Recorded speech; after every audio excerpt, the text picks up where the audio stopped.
At T-minus 31 seconds. CLS is go for auto sequence start. And we have a go for auto sequence start. Discovery's onboard computers have primary control of all the vehicle's critical functions. 20. T-minus 20 seconds. T-minus 15 seconds. The sound suppression water system has been activated. 10. CLS is go for main engine start. We have a go for main engine start. Start. 2, 1. Booster ignition and liftoff of Discovery, celebrating its 25th birthday by racking up science and supplies to the space station. Houston now controlling the midnight ride of Rick Sturckow and his crew to the International Space Station. Discovery rolling on to the proper alignment for its 8.5-minute ride to orbit. 4.5 million pounds of hardware and humans taking aim on the International Outpost.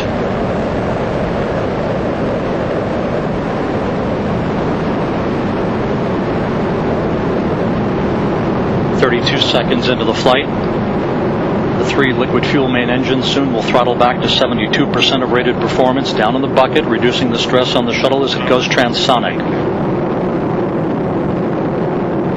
Discovery 3.5 miles in altitude, 4 miles downrange from the Kennedy Space Center.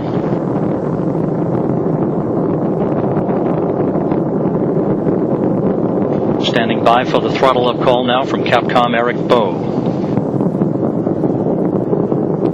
Discovery. Copy, go ahead, throttle up. The throttle up call acknowledged by Commander Rick Sturckow, joined on the flight deck by pilot Kevin Ford, flight engineer Jose Hernandez, and Pat Forrester. Seated down on the middeck are Danny Olivas, Christopher Fugelsang of the European Space Agency, and Nicole Stott, hitching a ride for 3 months on the International Space Station. 1 minute 30 seconds into the flight. All of Discovery's systems performing normally. 17 miles in altitude, 18 miles downrange from the Kennedy Space Center.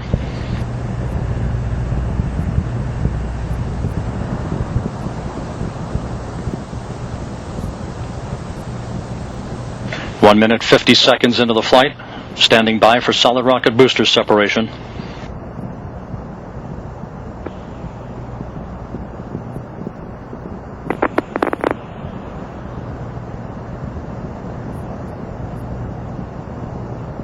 Booster officer confirms staging a good solid rocket booster separation. Guidance now converging. The onboard computers steering the shuttle for its precise path to the International Space Station.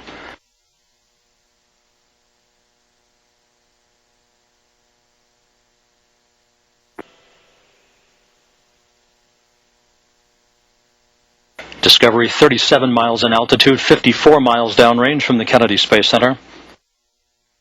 3 good main engines. 3 good auxiliary power units, 3 good fuel cells. Discovery, 2 engine Maroon. Copy, 2 engine Maroon.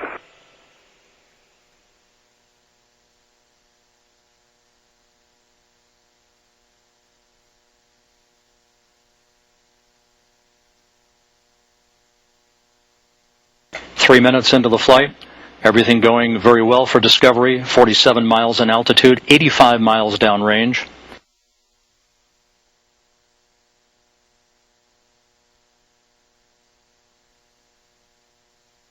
The orbital maneuvering system engines ignited, Discovery kicking on the afterburners for 1 minute 52 seconds, assisting the shuttle and its crew on their climb to orbit. Discovery flying on the singular power of its 3 liquid fuel main engines, draining 0.5 ton of fuel per second from the shuttle's large fuel tank.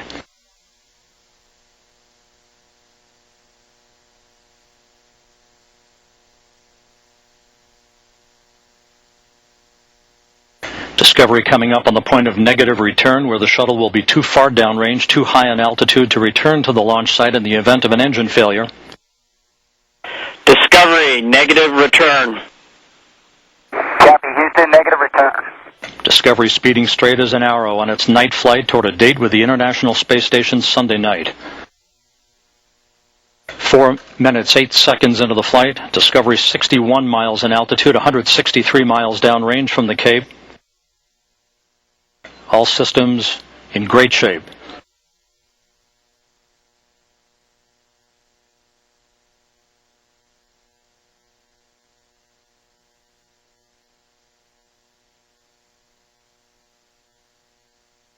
More than halfway toward its preliminary orbit, Discovery's engines, fuel cells, and auxiliary power units performing as advertised. Discovery now 212 miles downrange from the Kennedy Space Center. The Environmental Systems Officer reports the activation of a good flash evaporator system providing cooling for Discovery's avionics until the payload bay doors are open an hour and a half into the flight.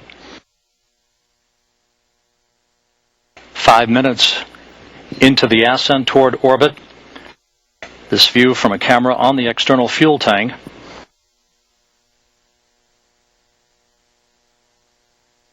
Discovery, press to ATO, select Istrus. Press to ATO will select Istrus. That call from Capcom Eric Bowe indicating that Discovery can make minimal abort-to-orbit targets in the event of an engine failure. However, all three main engines continue to perform perfectly.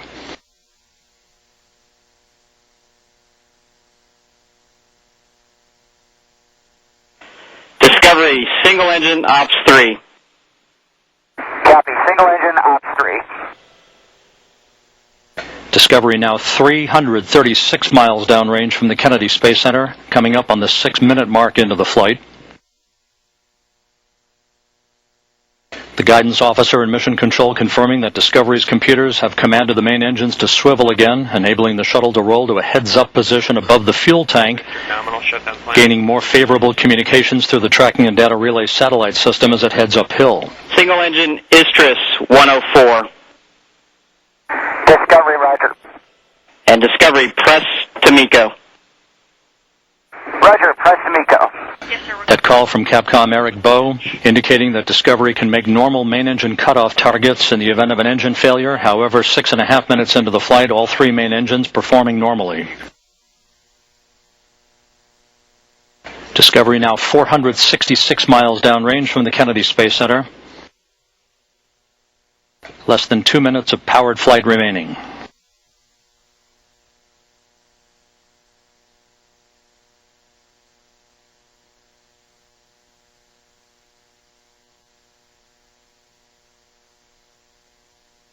Discovery, single engine, press 104, nominal shutdown plan, go for the 20-second plus X, no go to pitch.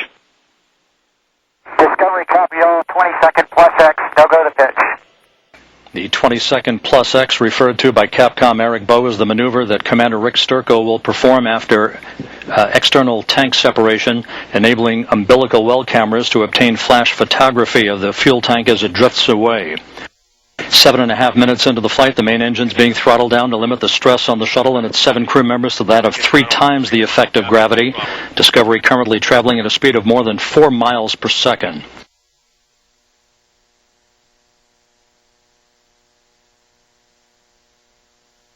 Discovery and its crew 700 miles downrange from the Kennedy Space Center. 40 seconds of powered flight remaining.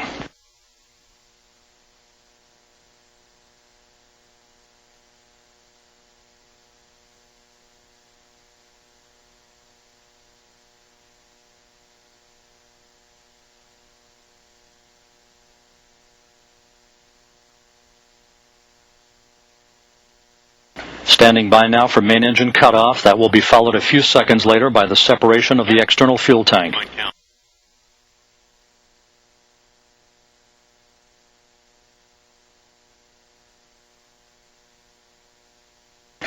Booster officer confirms a good main engine cutoff. Now standing by for external tank separation.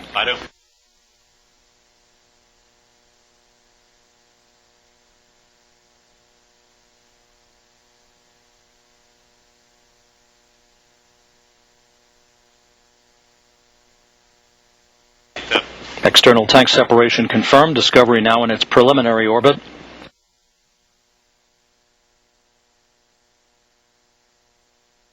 You can see the flash photography as Discovery fades away from the camera view.